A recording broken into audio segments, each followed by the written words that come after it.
আপনারা জানেন যে বাংলাদেশের অবস্থান সবসময় ফিলিস্তিনের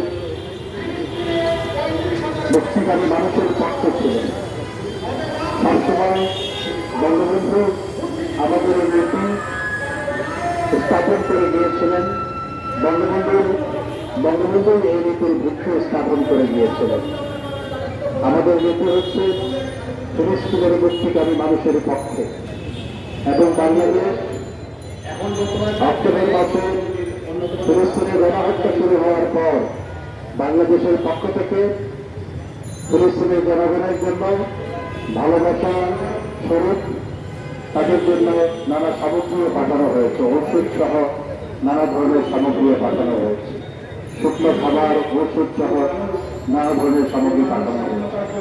মাননীয় প্রধানমন্ত্রী ইতিমধ্যে আবার নির্দেশ দিয়েছেন যে ফিলিস্তিনিদের জন্য আরো সাহায্য পাঠানোর জন্য পররাষ্ট্র মন্ত্রণালয় সরিয়ে কাজ করছে। আমরা খুব সহসা আবার ফিলিস্তিনি ভাই বোনদের জন্য আবার খাদ্য সামগ্রী সহ, শুকনো খাদ্য সামগ্রী সহ অন্যান্য সামগ্রী তাদের কাছে পৌঁছানোর ব্যবস্থা করব মিশরের মাধ্যমে। আজকে সমগ্র পৃথিবী ফিলিস্তিনি গণহত্যার প্রতিবাদে সোচ্চার হয়েছে।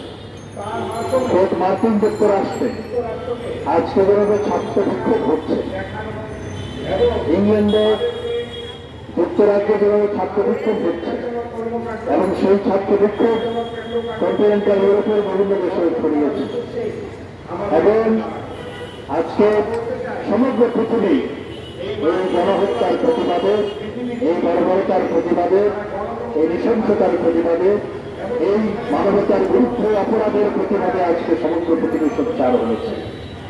কিন্তু আমরা দেখতে পাচ্ছি বাংলাদেশে বিএনপি এবং জামাত, যারা মুসলমানদের ধর্মীয় সেন্টিমেন্ট নিয়ে রাজনীতি করার অপচেষ্টা চালায়, তারা আজ পর্যন্ত এই ফিলিস্তিনে ইসরায়েলি বাহিনীর বর্বরতার বিরুদ্ধে, গণহত্যার বিরুদ্ধে, মানবতার বিরুদ্ধে অপরাধ সংঘটিত হওয়ার বিরুদ্ধে একটি শব্দ উচ্চারণ করে নাই।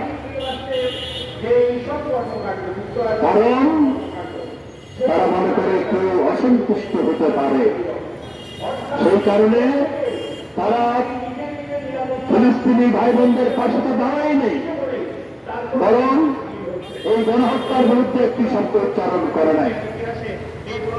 অবশ্যই এটি হওয়াটাই স্বাভাবিক ছিল। আমরা দেখেছি যে বিএনপি নেতা, বিএনপির যুগ্ম সাধারণ সম্পাদক, চট্টগ্রামের নেতা, তার সাথে কিভাবে ইসরায়েলি এজেন্টের সাথে মিটিং হয়েছে, তাদের অন্যান্য নেতৃবৃন্দের সাথেও অনেক আগে ইসরায়েলি এজেন্ডা মিটিং করেছে। আর আমাদের দেশে কয়েকটা রাজনীতিবিদ আছে যারা কোন দল নাই, দলের চেয়ে ব্যক্তি বড়, শরীরের চেয়ে গাল বড়। এই সমস্ত রাজনীতিবিদ এবং কারো কারোর সাথে ইসরায়েলি এজেন্টের বৈঠক হয়েছে, তারা আমার বিএনপির মিত্র। সুতরাং বিএনপি আজকে ফিলিস্তিনি মুক্তিকামী মানুষের পক্ষে না দাঁড়িয়ে বরং ইসরায়েলিদের দোষরে রূপান্তরিত হয়েছে, এই নেতানিয়াহুর দোষরে পরিণত হয়েছে। এবং বিএনপি আজকে ইসরায়েলি লবির সাথে যুক্ত হয়ে বাংলাদেশের বিরুদ্ধে ষড়যন্ত্র করা শুরু করেছে। তারা গত নির্বাচনে, বিএনপি জামাত গত নির্বাচনে তাদের পরিকল্পনা ভেস্তে দেওয়ার পর এখন আন্তর্জাতিক ইসরায়েলি লবির সাথে তারা যুক্ত হয়েছে। আন্তর্জাতিক ইসরায়েলি লবির সাথে যুক্ত হয়ে বাংলাদেশের বিরুদ্ধে ষড়যন্ত্র করা শুরু করেছে। আমাদের কাছে তথ্য প্রমাণ আছে। সুতরাং এদের মুখোশ উন্মোচন করতে হবে।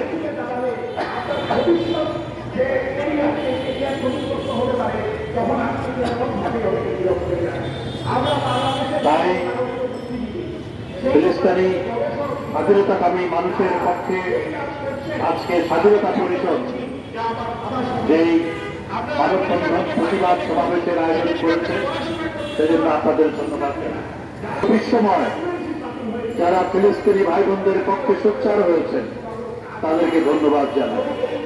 আমাদের দেশে বিএনপি জামাত তো কোনো কথা বলে নাই, বরং ইসরায়েল ভবিষ্যতে যুক্ত হয়ে বাংলাদেশের বিরুদ্ধে ষড়যন্ত্র করছে। আর কিছু ইসলামী দল আছে, আমরা দেখি কারণে কারণে বাইতুল মোকাররমের সামনে সমাবেশ করে। আপনারা কই এখন? তোমরা কোথায় এখন? আপনাদের কেন খুঁজে পাওয়া যাচ্ছে না?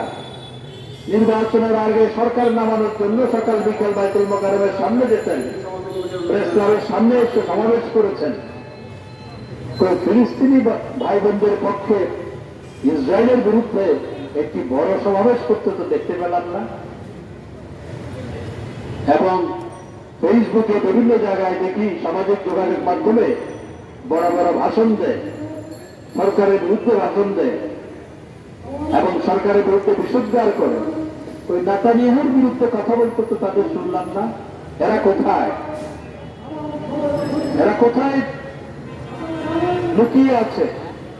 এরা আসলে ইসলাম প্রেমী নয়, এরা হচ্ছে মুখোশধারী ধর্ম ব্যবসায়ী। সুতরাং এদেরও মুখোশ উন্মোচন করতে হবে। আমি আর কথা না বাড়িয়ে দীর্ঘক্ষণ ধরে আলোচনা অনুষ্ঠান চলছে, কথা বাড়াতে চাইলাম। সুতরাং আজকে আবারও বলতে চাই, এই বিএনপি জামাত ধর্মীয় সেন্টিমেন্ট নিয়ে অপরাজনীতি করে, অথচ আজকে 7 মাসের বেশি ফিলিস্তিনিদের উপর গণহত্যা হচ্ছে, ফিলিস্তিনে গণহত্যা হচ্ছে, নারী ও শিশুদের হত্যা করা হচ্ছে। 35,000 যাদেরকে হত্যা করা হয়েছে তার মধ্যে 70% নারী ও শিশু। এটির বিরুদ্ধে একটি শব্দ বলে নাই, বরং নির্বাচন ভণ্ডুল করার তাদের পরিকল্পনা ভেস্তে নেওয়ার পর তারা এখন আন্তর্জাতিক ইসলামী ইহুদি লবির সাথে যুক্ত হয়ে দেশের বিরুদ্ধে ষড়যন্ত্রে লিপ্ত হয়েছে। সুতরাং এদেরকে চিনে রাখতে হবে। এদের মুখোশ আজকে উন্মোচিত হয়েছে। আর কিছু লেবাসদারী ইসলামী দল যারা সরকারের বিরুদ্ধে করে, কথায় কথায় সমাবেশ করে, এরা আসলে একটি শব্দ, একটি বড় মিছিল আজকে এই ফিলিস্তিনিদের পক্ষে আমেরিকার বড় মিছিল হয়, ইংল্যান্ডে বড় মিছিল হয়, আমাদের জীবনে অন্যান্য মিছিল করে। আর তোমরা ইসলামী দল বলে পরিচয় দাও, একটি বড় মিছিল সমাবেশ করো নাই। তোমরা আসলে ধর্ম ব্যবসায়ী, এদেরও কিনে রাখতে হবে। আমি আর কথা না বাড়িয়ে সবাইকে ধন্যবাদ জানিয়ে, স্বাধীনতা পরিষদকে ধন্যবাদ জানিয়ে আমার বক্তব্য শেষ করছি। জয় বাংলা, জয় বঙ্গবন্ধু।